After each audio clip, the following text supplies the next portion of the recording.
At a 1991 closed-door meeting of fellow internationalists, billionaire and former CFR chairman David Rockefeller praised his media allies. But his confidence that his words would not leave the room was later broken. We are grateful to the Washington Post, the New York Times, Time Magazine, and other publications whose directors have attended our meetings and restricted their promises of discretion for almost 40 years. It would have been impossible for us to develop our plan for the world if we had been subject to the bright lights of publicity. But the world is now more sophisticated and prepared to march toward a world government. Redirecting the bright lights of publicity is not the media's only contribution towards such a plan. We have before us the opportunity to forge for ourselves and for future generations a new world order, a world where the rule of law, not the law of the jungle, governs the conduct of nations. When we are successful, and we will be, we have a real chance at this new world order, an order in which a credible United Nations can use its peacekeeping role to fulfill the promise and vision of the UN's founders.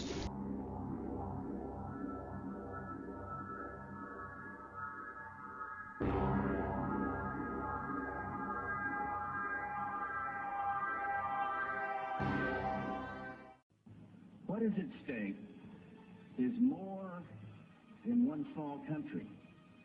It is a big idea, a new world order, where diverse nations are drawn together in common cause to achieve the universal aspirations of mankind: peace and security, freedom, and the rule of law. Out of these troubled times, our fifth objective, a new world order, can emerge. Now we can see a new world coming into view.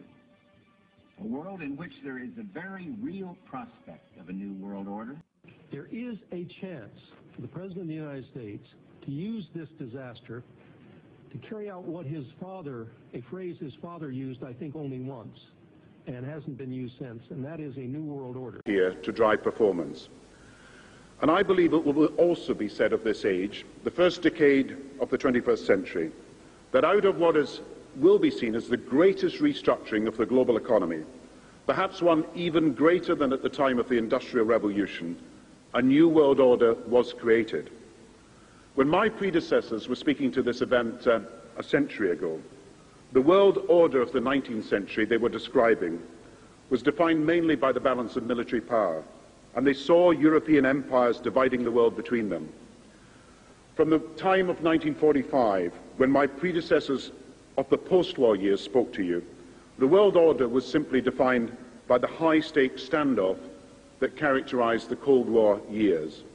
These were orders that were ultimately reflected by political weight and military strength.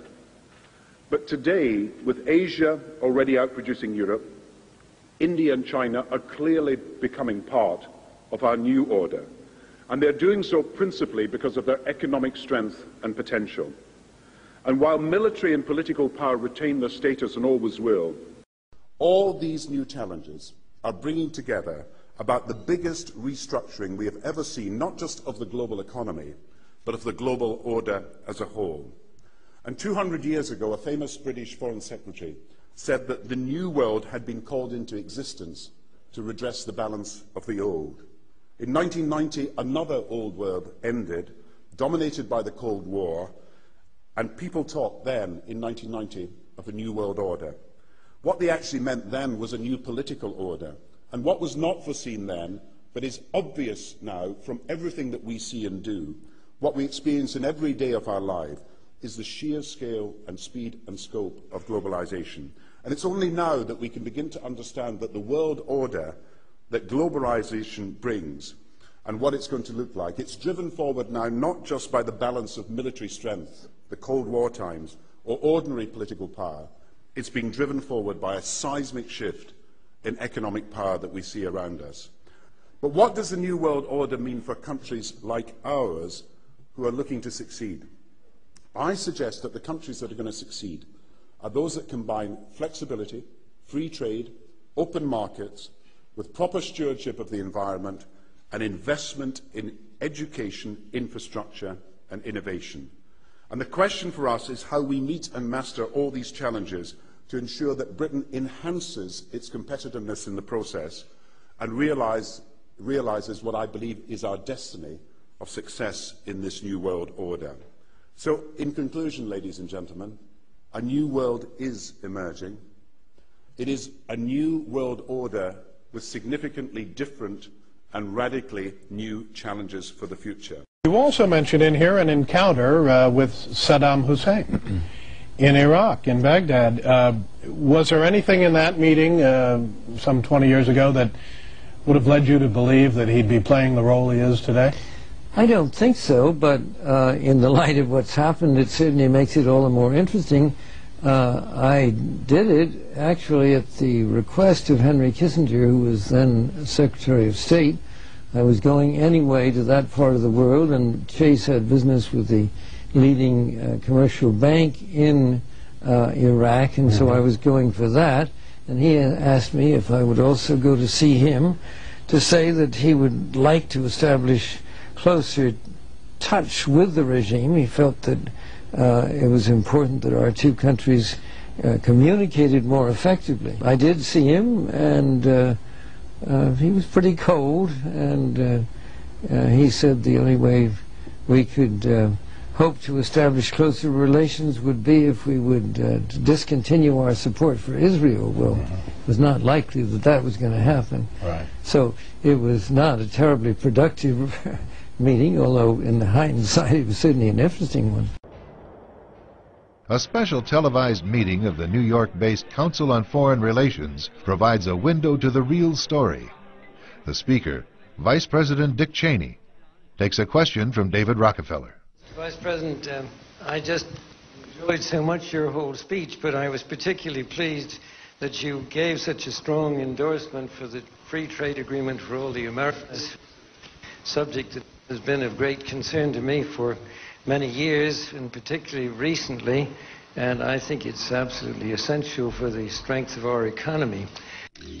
Rockefeller's role in the drive for an FTAA was a lot more central than he portrays. Rockefeller cultivated Latin American leaders who could be counted on to support such a proposal. Both the 1994 Miami Summit and the FTAA proposal were conceived and nurtured by a Rockefeller-created network. Prominent among the organizations sponsoring the Miami event were the Council of the Americas, founder and honorary chairman David Rockefeller, the Americas Society, chairman David Rockefeller, the Forum of the Americas, founder David Rockefeller, the Institute for International Economics, financial backer and board member David Rockefeller, the Trilateral Commission, founder and honorary chairman David Rockefeller. Rockefeller's influence also extends to the current administration. He was chairman emeritus of the CFR when Vice President Dick Cheney once served as a director, a relationship that Cheney concealed during his congressional career. It's good to be back at the Council on Foreign Relations. As Pete mentioned, I've been a member for a long time and was actually a director for some period of time. I never mentioned that when I was campaigning for re-election back home in Wyoming.